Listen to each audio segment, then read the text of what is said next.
Now we're going to talk about mudras. You always see Buddhas, when you see the statuettes of Buddhas, doing something with their hands, or like this, or like this, or like this, many different ways. Mudras are so important to strengthen the immune system, but as well it's good for your mental health, because when you are very frustrated and you do those kind of things, out of the blue, the frustration and the anger goes away. The first mudra is Gyan Mudra.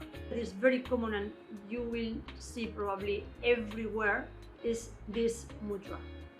You basically press with the tip of your fingers, the thumb and the index together, and then you straighten the other three fingers, okay? And you just relax and you do this, you know?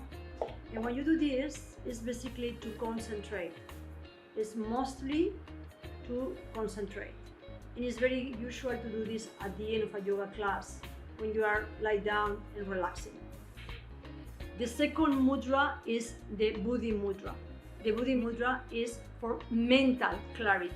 When you feel a bit foggy and you need to take a decision in life, you need to have mental clarity. In order to do that, you do the Buddhi. And the Buddhi is basically touching the thumb with the little finger and straight the other three fingers. This gives you mental clarity to have an important decision. The third mudra, Prana.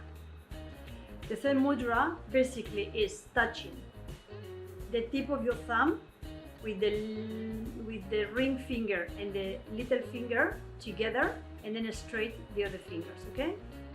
And this is really to activate deep, dormant energy. When you feel like you are lack of energy, you do this mudra. As I said, mudra means in Sanskrit gesture.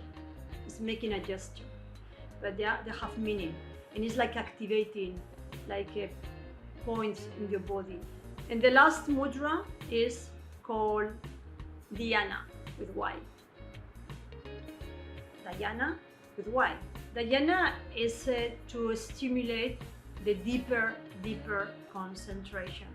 Basically, the right hand is considered all of your spiritual side, and the left hand is considered like your physical and mental body, you know, the part that we live when we die. What you do with this four mudra is resting your right hand on top of your left hand. I do this because I have lateral problems, okay? Sometimes I don't remember which is my right hand and my left hand. Okay, the right one goes on top of the left, and then you just press together the tip of the both thumbs. Normally, this is when I do meditation, the dhyana. So basically, you just rest. I normally rest this. I don't leave it like this because it's uncomfortable. I rest it on my lap. So basically, when I am sitting down and meditating, I do this kind of when I want to have real deep concentration, because sometimes the thoughts are coming and going and coming and going, and it's okay, but it stimulates the deeper concentration when you do that.